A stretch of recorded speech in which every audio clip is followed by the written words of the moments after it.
Three men died and went to heaven. At the gates, they were greeted by St. Peter, who told them that they will need to answer one question before entering heaven. St. Peter asked the first man, "How many times did you speak poorly about your wife behind her back?" The man replied, "Unfortunately, I have spoken badly about her twice in my life." St. Peter responded, "Okay, you will have a Buick to drive around in heaven."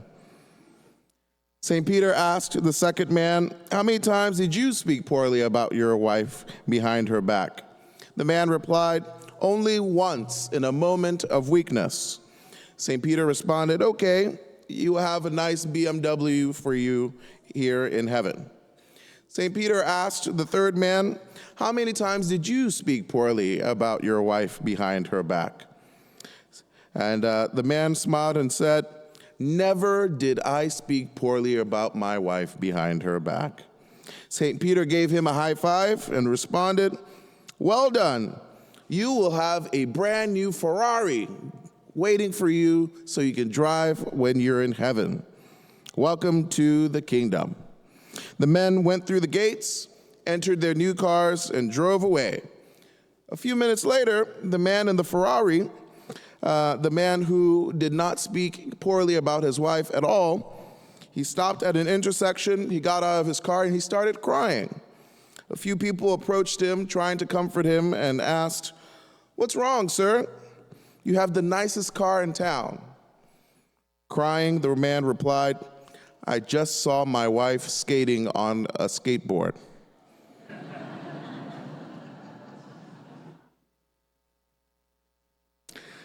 Betrayal is hurtful. It's the opposite of doing what was agreed upon or doing what was opposite of what was mutually understood. The first reading illustrated a time when the Israelites received the Ten Commandments, and the sixth chapter we hear of today is sacred in Jewish worship.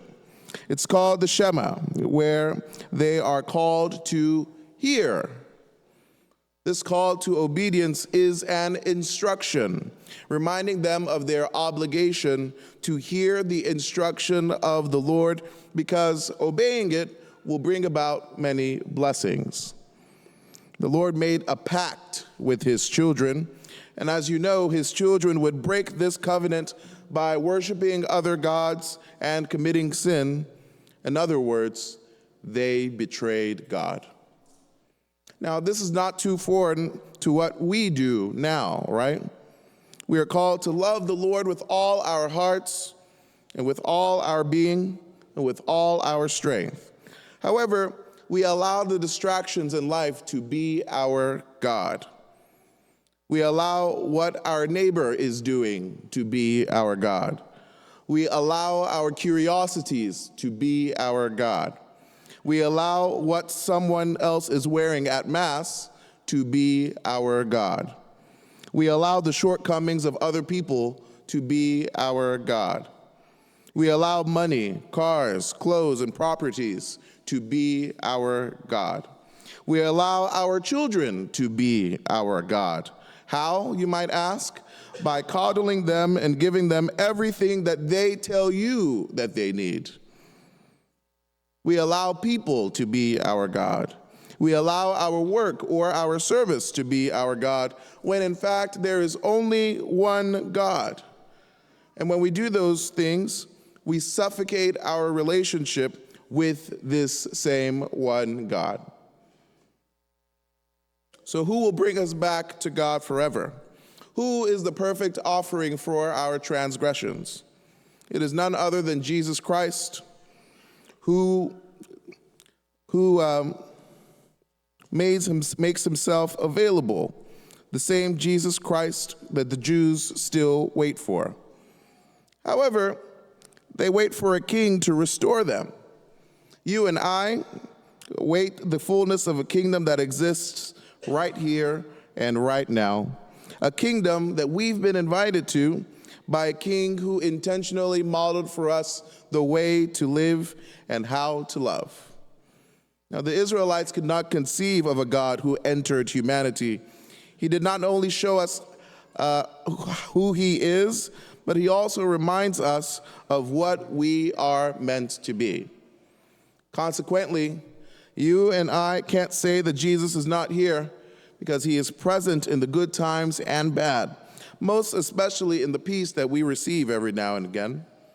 He is here most notably in the sacraments we embrace, most especially the communion that we celebrate each and every single week. Therefore, do you love the Lord with all your heart, with all your mind, and with all your strength? Or are you looking for more?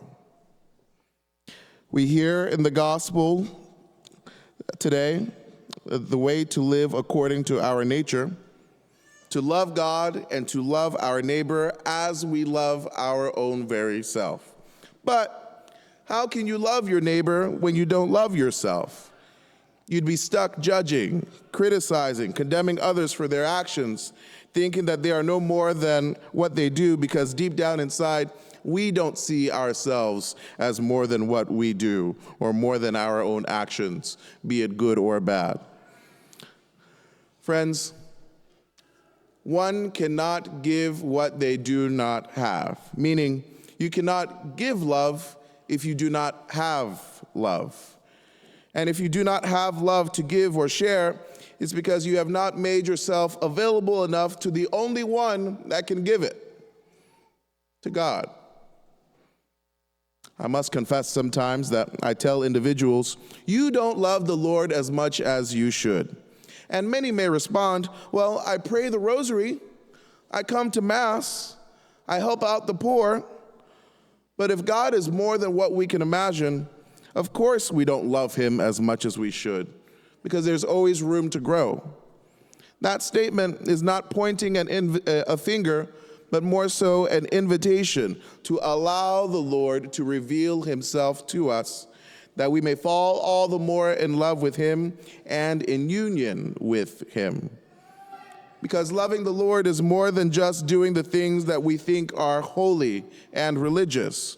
It is completely being content with him, so as to be completely content with our own very selves, so that we may love others as they are, instead of loving others for what they do or don't do. Friends, this is true love. In fact, this is why the Lord loves us. God is content in himself and wills and wishes that we may be content too. And so, if you are not content now, good. At least now we have discovered that the way to happiness is God. And if we are content already, that's good. We may continue to sing the praise of God forever in our thoughts, words, deeds, and actions, which is already common to us, right? However, I must affirmatively state that if we lie to ourselves, we become our own worst enemy, fooling no one else and definitely not God. Friends, this is self-betrayal, because it's easy to see when someone does not love themselves fully. You can see it in their actions.